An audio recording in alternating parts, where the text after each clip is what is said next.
Magandang gabi sa ating lahat. Ito na ang update sa lagay ng ating panahon. Patuloy po mapagbulan sa ilang bahagi po ng Mindanao dahil yan sa Intertropical Convergence Zone or ITCZ. So ito yung linya kung saan nagtatagpo po ang hangin galing from the northern and southern portions of the world. Inaasahan po natin yung mapagbulan doon hanggang bukas. Samantala, mainit at malinsangang panahon pa rin po ang iiral for Luzon and Visayas dahil pa rin yan sa easterlies o yung hangin po galing sa silangan, particularly the Pacific Ocean, nasasamahan lamang po ng mga pulupulong ulan or pagkilat pagkulo pagsapit ng hapon. At sa mga nagtatanong po kung hanggang kailan ba mararanasan itong ganito kainit at kalinsangang panahon, possible po hanggang sa kalagitnaan pa po ng Mayo ito. So inaasahan for more than 2 weeks pa natin mararanasan yung epekto ng easterlies plus the high pressure area sa may North Pacific Ocean. Inaasahan po naman natin na wala tayong mga bagyo or low pressure area na papasok ng ating Philippine Area of Responsibility sa linggong ito.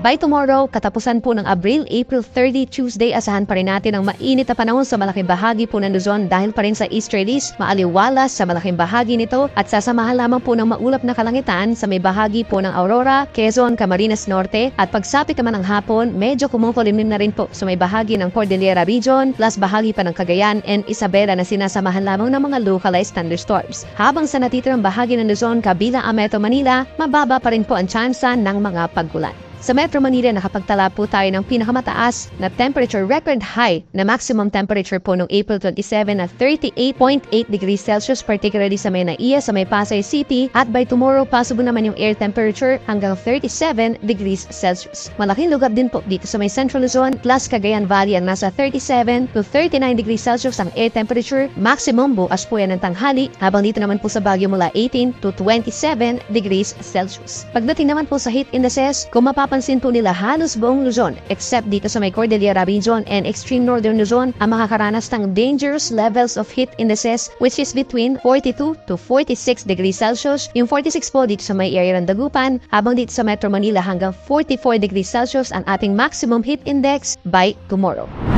Sa ating mga kababayan po dito sa Palawan plus malaking bahagi ng Visayas, bahagyang maulap at madalas maaraw sa umaga hanggang sa tanghali ang ating magiging panahon dyan dahil po yan sa easterlies. Sinasamahan lamang ng mga pulupunong ulan at mga kaulapan dito po sa northern portion of Panay plus sa may eastern Visayas, lalo na dito sa may southern Leyte, epekto rin po yan ng easterlies. Temperature natin sa Metro Cebu from 27 to 32 degrees Celsius, habang pinakamainit pa rin sa Palawan at malaking bahagi ng Panay na 34 degrees Celsius. Sa ating mga kababayan po sa may southern and eastern portions of Mindanao by tomorrow, magdala ng payong dahil mataas ang chance ng ulan dahil po yan sa Intertropical Convergence Zone. May mapagulan tayo dito po sa may Basilan, Suluan, Tawi-Tawi as early as morning, gayon din sa malaking bahagi ng Zamboanga Peninsula lalo sa may Zamboanga City and Zamboanga Sibugay, at dito sa may Soksadyan, pinaapektado ng mga paulan itong Sarangani, South Cotabato at may mga kaulapan na rin at mga pagbulan sa may Davao Region, lalo na sa may Davao Occidental and Davao Oriental hanggang dito sa may Surigao del Sur dahil sa ITCZ. So mag-ingat din po sa mga posibleng pagbaha at pagguho ng lupa pagsapit ng hapon. Sa natitirang bahagi naman ng Mindanao dahil din sa ITCZ, may mga tsansa po ng pagkulan pagsapit ng hapon, pero sa umaga bahagyang maulap hanggang kung minsan nagiging maulap ang kalangitan. Temperature natin sa Metro Davao from 26 to 32 degrees Celsius, habang sa may Zamboanga hanggang 33 degrees Celsius. At dito naman sa may Visayas at Mindanao, may mga lugar din po na nasa dangerous levels of heat indices between 42 to 44 degrees Celsius ang pinakamainit na maramdaman ng ating katawan by tomorrow. Inaasahan po yung sa may Panay Island hanggang 44 degrees Celsius, dito rin sa may Negros Occidental, sa bahagi ng Eastern Visayas lalo na sa may Giwan, Maasin and Tacloban, at sa may Mindanao pinakamainit po bukas sa may areas ng Butuan and Zamboanga City. Para naman sa mga naglalayag nating kababayan, wala po tayong inaasahang gale warning or mga sea travel suspensions, banayad sa malaking bahagi ng western side ng bansa, habang yung mga lugar facing the Pacific Ocean, possible yung hanggang 2 metrong taas sa mga pag-alon, lalo na dito sa may eastern Mindanao, lalo na kapag mayroong mga thunderstorms. And for the next 3 days, malaking bahagi pa rin ng bansa ang makakaranas ng easterlies o yung hangin galing Pacific Ocean na siyang mainit pa rin at makakaranas pa rin ng malaking bahagi ng bansa ng maalinsangang panahon.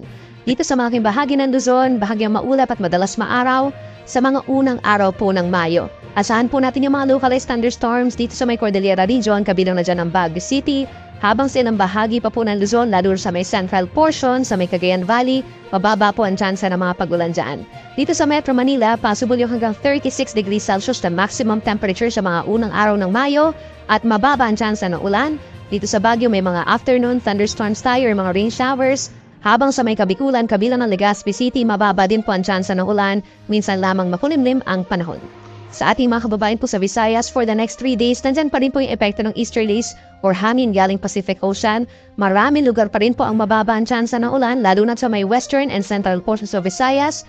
Habang sa may eastern portion, kabilang ang Tacloban City, aasahan yung bahagyang maulap at minsan lamang na maulap na kalangitan at may saglit na mapagulan. At pahuli sa ating mga kababayan po sa Mindanao, kung ITCZ yung umiira na weather system natin hanggang bukas, for the first 3 days of May, aasahan naman natin yung epekto ng easterlies, so magiging mainit na rin po at bababa yung tsansa ng mga ulan maliban na lamang sa mga isolated rain showers over Surigao provinces, Davao Oriental at dito rin po sa may Basilan, Sulu, Tawi-Tawi and Zamboanga City. Pinakamaiinit dito pa rin sa may Zamboanga City, sa may Davao City, Butuan, Jensan and Cotabato.